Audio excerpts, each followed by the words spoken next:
नमस्कार संस्कृताय मित्रों, संस्कृति विशेषज्ञ यूट्यूब चैनल पर आपका स्वागत है। इस वीडियो में श्रीमद् भगवत गीता में आत्मा का स्वरूप इस टॉपिक के विषय में हम जानेंगे। तो चलिए देखते हैं कि गीता में आत्मा का स्वरूप क्या है, किस प्रकार भगवान ने श्री कृष्ण भगवान ने अर्जुन को बताया। भारतीय दर्शन की चिंतन धारा में गीता का दर्शन अति गंभीर और सारगर्भित है। आत्मबोध कराकर मनुष्य को परमात्मा केंद्रित करना इसका प्रमुख लक्ष्य है। जन्म जन्मांतर से अज्ञान अंधकार में पड़े हुए जीव को ज्ञान ज्योति के मार्ग पर ले आना और उसे परम पुरुषार्थ मोक्ष को प्राप्त कराने में गीता अत्यंत सक्षम है। परमात्मा को जानने के लिए आत्मा के पूर्ण ज्ञान को आवश्यक कहा गया है, अस्तु इसके स्वरूप का ज्ञान भी उतना ही अनिवार्य है।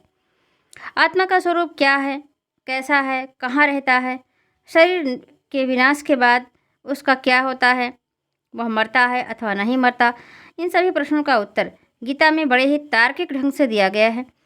शरीरों के नाश होने के बाद भी आत्मा का नाश नहीं होता। इस स्थिति में वह सूक्ष्म रूप से स्थान बदलता रहता है। इस शरीर के कौमार, यौवन और जरावस्था आती है, परंतु आत्मा पर इसका प्रभाव नहीं पड़ता। जो आत्मा को इस रूप में जानता है वह मोहित नहीं होता, अस्तु आत्मा अजर, अमर, नित्य, सनातन एवं अविनाशी है।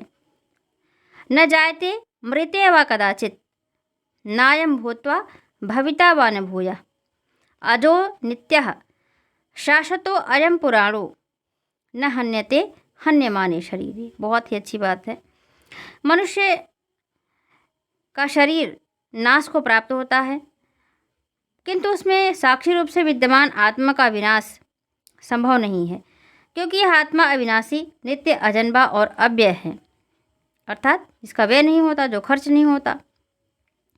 वेद विनाशनम वेदाविनाशनम नित्यम य एनम अज अव्ययम। तो आत्मा का एक शरीर से दूसरे शरीर में आना जाना ठीक वैसे ही है जैसे मनुष्य पुराने वस्त्रों का त्याग करके नवीन वस्त्रों को धारण कर लेता है। तो इसी प्रकार आत्मा का स्वरूप होता है। उसे किसी प्रकार का मोह पुराने वस्त्र से जैसे नहीं रह जाता है, वैसे आत्मा का मोह शरीर से नहीं रह जाता। यहाँ यह जान लेना आवश्यक है कि जीवात्मा न जाने कितने शरीरों में आ जा चुका होगा। उसका यह आना जाना स्थूल, सूक्ष्म और कारण भेद से 3 शरीरों से है। जब आत्मा का आवागमन होता है तब यह तीनों शरीर बदल जाते हैं।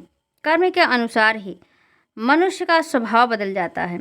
सत्य, रज, तम गुणमयी वैश्य प्रकृति के ही कारण शरीर है, इसे ही स्वभाव कहते हैं। अंततः स्वभाव के अनुसार संकल्प और संकल्प के अनुसार सूक्ष्म शरीर बन जाता है। अब कारण और सूक्ष्म शरीर के सहित जीवात्मा दूसरे स्थूल शरीर को प्राप्त कर लेता है। यही आत्मा का आना और जाना है। वास्तव में आत्मा अचल और अक्रिय होने के कारण किसी भी दशा में गमनागमन नहीं करता।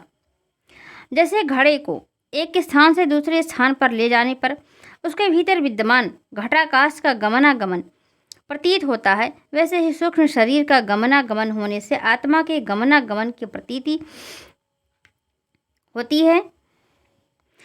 इसीलिए इसे देही भी कहा गया है। वासांसि जीर्णानि यथा विहाय नवानि गृह्णाति नरो पराणि, तथा शरीराणि विहाय जीर्णानि अन्यानि संयाति नवानि देहि। तो आत्मा के स्वरूप को स्पष्ट करते हुए कठोपनिषद में भी कहा गया कि आत्मा न उत्पन्न होता है, न मरता है, न ही किसी से होता है, अर्थात यह उत्पादक और उत्पाद से रहित है। तो यह आत्मा अजन्मा, नित्य, निरंतर रहने वाला सनातन है। न जायते म्रियते वा विपश्चित, नायम कुतश्चिन्न बभूव कश्चित। अर्थात न ये जन्म लेता है न मरता है। तो अजो नित्यः शाश्वतो अयम पुराणो, न हन्यते हन्यमाने शरीरे। अज है, नित्य है, शाश्वत है, पुराण है, और यह ना तो मरता है ना तो मारा जाता है।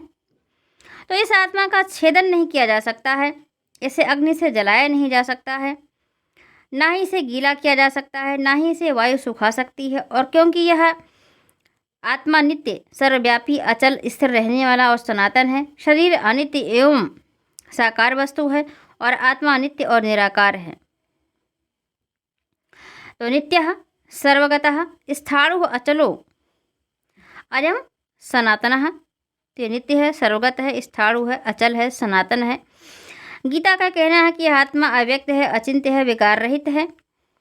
अव्यक्तो अयम, अचिंतो अयम, अविकार्यो अयम उच्यते। तो इस प्रकार जो आत्मा है वो अव्यक्त है, अचिंत्य है, अविकार है, अर्थात इसमें कोई विकार नहीं है। इसका स्वरूप बताते हुए इसका निवास स्थान प्राण के हृदय रूपी गुफा में बताया गया है। यह सूक्ष्म से भी सूक्ष्म और महान से भी महान है।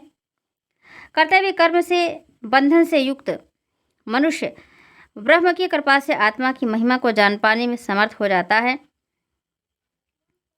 अणु अड़ियान महतो महियान।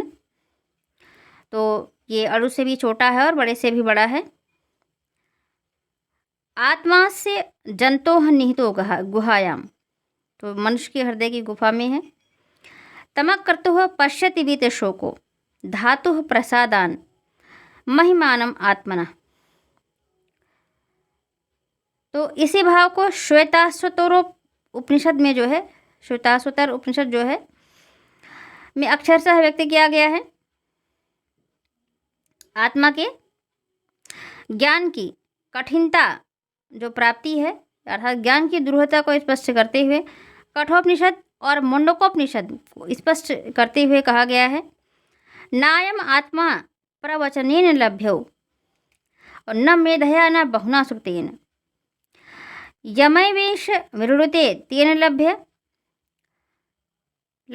तस्सैव आत्मा विवृते तनुम स्वाम।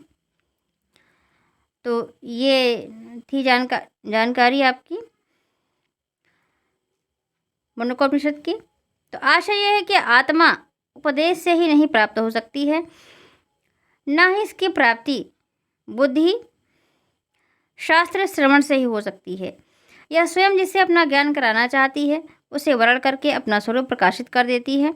इस वीडियो में इतना ही। अगले वीडियो में 72 श्लोक है उसके बारे में बताए जाएंगे। तो आप हमें सोशल मीडिया पर भी फॉलो कर सकते हैं, सभी के लिंक नीचे डिस्क्रिप्शन में दिए गए हैं। वीडियो को लाइक करें, शेयर करें, अपने सुझाव कमेंट बॉक्स में दें। चैनल को अधिक से अधिक मात्रा में सब्सक्राइब करें। Thanks for watching.